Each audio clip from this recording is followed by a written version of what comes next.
So the U.S. intelligence officials are warning of right-wing hate groups using online memes.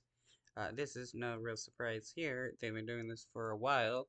You look at like the Pepe Frog meme that went around for a long time. To tonight's original now with in-depth reporting on a topic we've been watching. And this evening, it is memes. You know memes, they're everywhere online, right? Meme humor, maybe it's your humor, especially if you are a member of the internet generation. You're looking at like Doge, these inside jokes that millions of people are in on, and sometimes millions of people are not. But what happens when extremist groups use their own memes to kind of signal to each other, to try and get around moderators on some of these platforms? And what happens when there are potential... Oh, dude, this guy has right-wing RWDS on his shirt, right-wing death squad. So, the Texas shooter having right-wing death squad on his clothing is not a new thing. Potentially deadly consequences. Ken Delanian has our meme culture story. The patch worn by the mass shooter who took 8 lives at a Texas mall last week meant nothing to most people. But the acronym RWDS for Right Wing Death Squad has...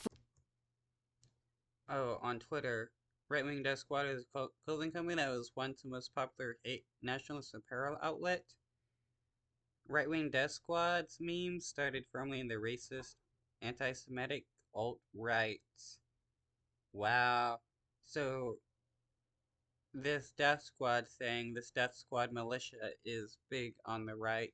For years been a popular meme in far-right circles. It's the latest example of how experts say violent But it also goes to show how much they're priming themselves to commit violence against people by naming themselves the right-wing death squad. Extremists are using memes to fuel radicalization. It's like grassroots organizing and that you feel like you're really involved, but it's also at scale. And that's what a meme can do. And they spread like wildfire. The U.S. National Counterterrorism Center recently warned in an intelligence bulletin that memes are full of coded language that makes it harder for social media platforms to flag them as extremist content. The intent.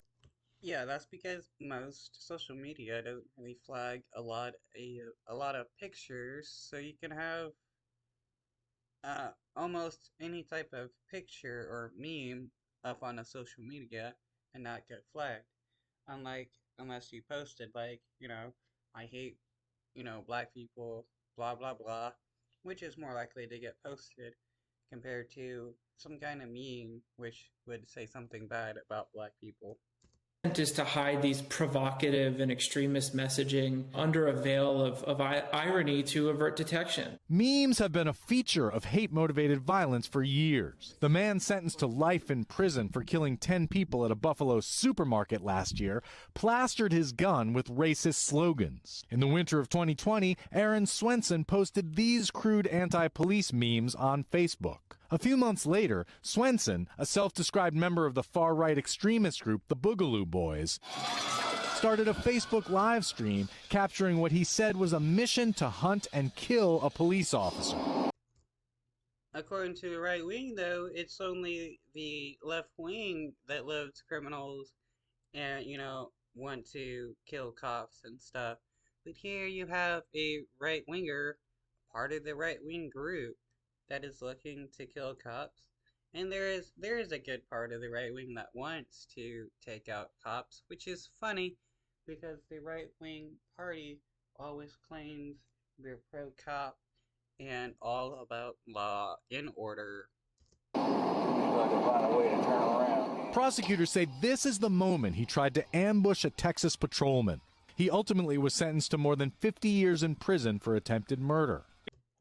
Wow, 50 years in prison. He definitely deserves it. We can see how these things that appear innocuous as phony sequel jokes, as meme cartoons, they can really rapidly and dangerously convert into real-world violence. After both Facebook and Twitter cracked down on extremist users following the January 6th attack, experts say many groups have flocked to more loosely moderated platforms such as Gab, Telegram, and Discord, where Airman Jack Well, not Twitter anymore. I mean, right wingers can easily come to Twitter nowadays and spout their racism because Elon Musk, a racist right winger, now owns Twitter. Shara is accused of posting classified documents. I think these gaming sites have really come into the fore in public notice as a way for people to be radicalized and then organized, unfortunately. But law enforcement faces the twin challenges of anonymity and free speech protections. A lot of extremist content is posted under pseudonyms,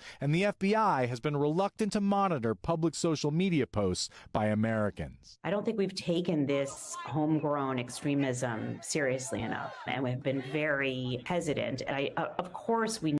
Well, this is because a large amount of people in the government are also like right-wing racists. So when they see this kind of stuff happen, yeah, they support it. That's why it's allowed to have gone on for so long. That's why left-wing extremism is countered with extreme violence, while right-wing extremism is countered with basically nothing. That's why, like, during the McCarthy era, you had people passing various laws against left-wingers, while you had no one passing laws against the Nazis. We need to protect the First Amendment, respect the First Amendment, but we also have to take extremism seriously.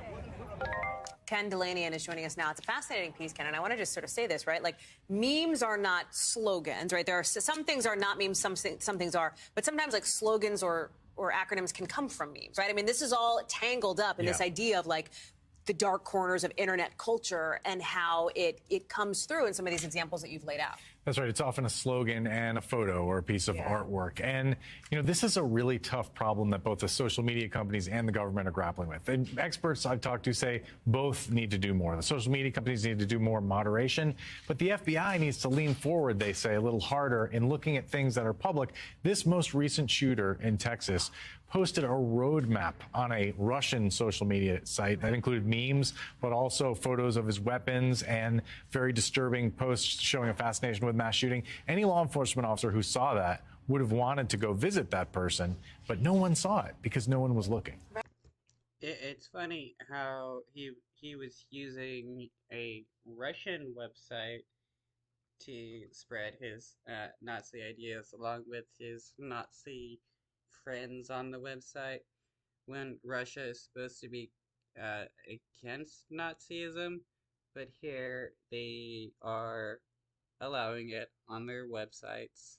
Right. There's also this, not that example specifically, but this issue more broadly speaks to this underlying tension that sometimes comes up of like, well, free speech, right? Can a person post a meme if they want to?